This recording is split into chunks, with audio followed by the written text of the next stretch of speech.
Howdy folks, it is Diecast Buffet here again. Welcome back to NASCAR 06 Career Mode. Well, after an eventful race at Auto Club Speedway where we literally broke loose, turned Harvick halfway upside down, we had like 2 laps, we were 17th, and we rallied and got a top 5, so great points night for us, but we're going to move on to good old Atlanta Motor Speedway, which we actually ran decent and poor equipment. I think we have a good shot to win this one. Let's get an update through your Nextel Cup and Busch and Whelen Modified winners. Ryan Newman, I'm telling you, man, that guy can win a lot of races. Johnson with his 3rd win already this season. He's won back-to-back champions. So it's interesting how this game's already predicting Jimmie Johnson's greatest 5-year run in history of the sport. Not even, I don't think anyone could accomplish winning 5 championships in a row. Kurt Busch, good win right there. Dale Jr. gonna win.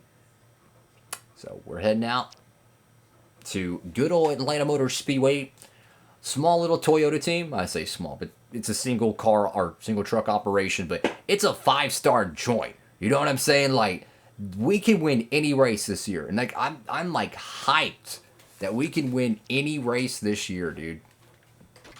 Oh, this is the Atlanta night race. You see, the fall race is a whatchamacallit, a day race. So that's actually cool. How you have a night race and a day race. That's interesting.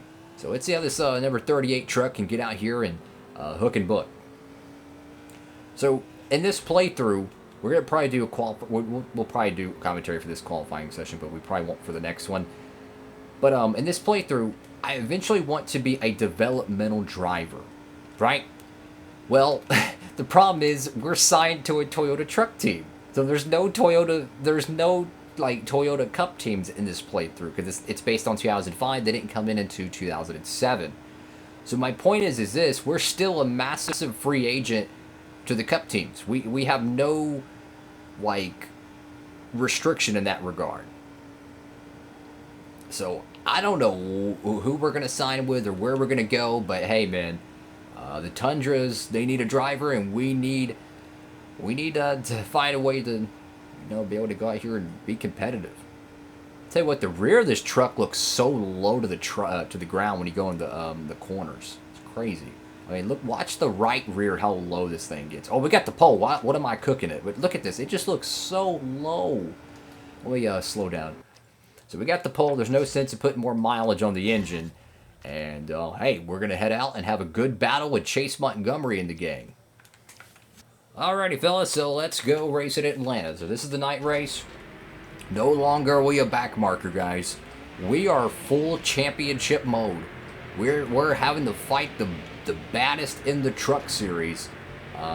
Let's just be careful off this corner. Don't let Craven get underneath you here, because he will make you go 3 wide, and you'll probably have a massive wreck. Take care of the truck. That's what we have to do. Take care of the truck, survive in advance. It's a 10-lap joint. It's not a 5-lap race.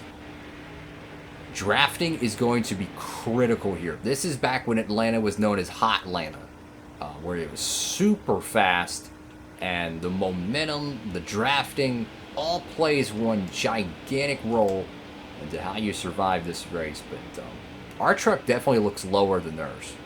Like the rear end of this truck, you can just, in the corner, it travels so much more than this blue truck ahead of me. I don't know if you could tell whenever we get side by side, but our truck just looks so much lower. And I don't think it's because the back bumper is black. I think it's because it doesn't blend in with the shadows. I think the spring settings actually make our truck look lower.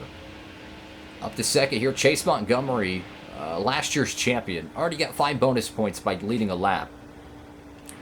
We're starting to reel him in a little bit, and I think that's the next thing we have to do is we're gonna have to push as much as we can in the whenever we're able to build some sort of a lead or at least a little bit of time, so that way when we have a botched pit stop, 2 seconds doesn't feel like 2 seconds. It might only take 1 second. If you have a 2-second gap on the field, well, then guess what? You have a little bit of a mulligan.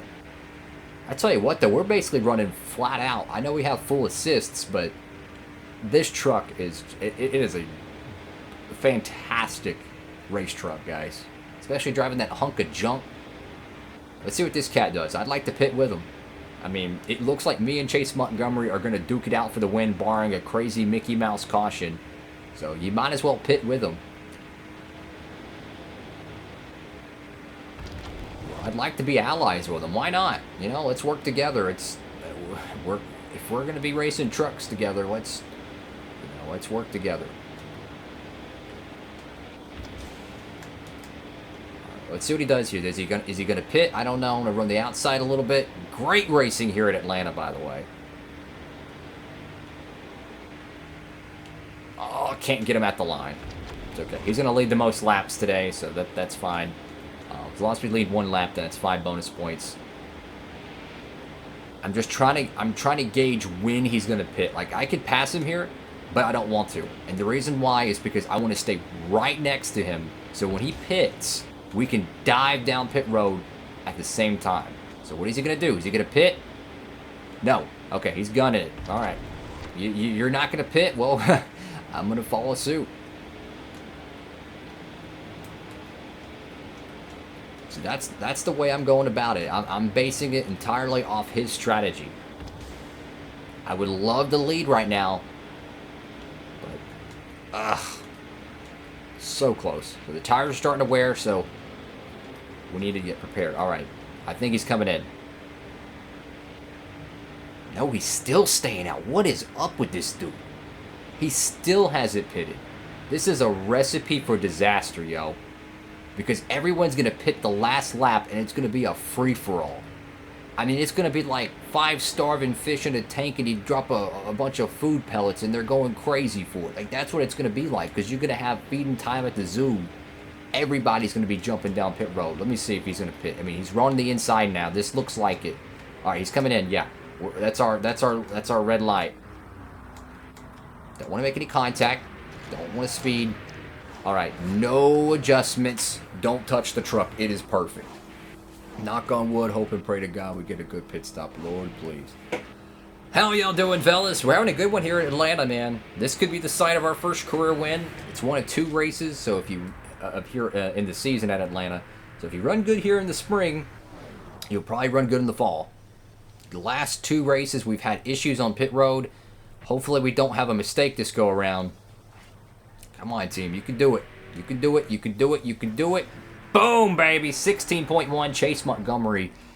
Fantastic pit stop. They must have had a 15.9 at least, because that cat's gone. And now this is when the gamesmanship begins, because Kevin Harvick's your race leader on the pit road. I don't know how this one's going to shake out. This is interesting.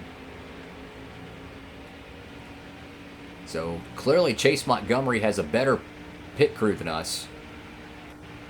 And we came on pit road right next to him. So that's the difference. Is that our pit crew is just not capable enough. And Chase Montgomery's going to win this race, it looks like.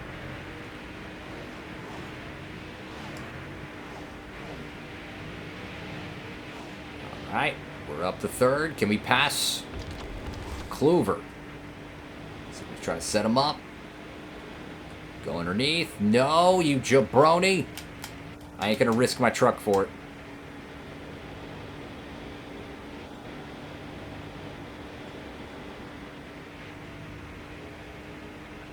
I'll take 3rd. I'll take 3rd. Look, another top 5. I will take it. We need it. Chase Montgomery's going to gain some points on us, but hey, it's a long season. It's okay. It's okay. We'll figure it out. We'll figure it out, you know. Good race. Good race. Let's see how... We didn't lead a lap, though, unfortunately. I should have, but I wanted to make sure we pitted with that 18 truck and didn't get screwed out of it, so to each their own. Let's take a look throughout the field here. Last year's truck champion, Montgomery, running pretty well right now, so... It's a great race at Atlanta Motor Speedway, that's for sure. And we're going to be debriefing with our team. Another 56,000 fans. Look at that, 2,400 prestige points. So if we keep doing this, we should get a Busch contract pretty soon. And then what I'd like to do is run part-time Busch, not full-time. And that's Kevin Harvick. I'm not joking. That's Kevin Harvick, because that's his fire suit color, so... He's mad right now. Come on, man. Like, my crew chief's having to hold him off. Oh. That was because at California, me and Kevin Harvick we had an incident, and he nearly went up and over. So, naturally, we need to apologize to him. We got 2 joints. What the fudge? Hey, what's going on? Go ahead and apologize to him. Hey, what's going on? And let's see what this is about. Kevin Harvick. Ooh. Interesting. If your team can finish ahead of Team Richard Childress Racing at the Kroger 250 on Sunday, that is interesting. Okay, he's willing to put $34,000 on the line. I'll do it. And the Kroger 200 is going to be, or 250 is coming up at Martinsville. Hey, we're pretty good at Martinsville. You give me a good piece, that's going to be good. We're second to points, 45 points behind Chase Montgomery. So that looks like it's going to be an interesting move. But check this out. Stuart Claiborne drove the 105 truck that we drove in 2005, your first ever Busch truck. He won Daytona, or Busch truck. Craftsman truck. He won Daytona with that. That is fantastic. Ryan Newman with a whole bunch of wins. Is Bobby Labonte going to be dethroned? Who knows? He's leading both point standings right now. Wow. I don't even see any of the Evernham drivers. Am I tripping? Did Evernham pull the plug? I think they did. I think Evernham actually pulled out for the 07 season. That is interesting. That is very interesting. So, our next race obviously going to be at Martinsville. Thank you all so much for watching. Make sure to like, comment, and subscribe. And hope to see you in the next episode. Have a great one, everybody.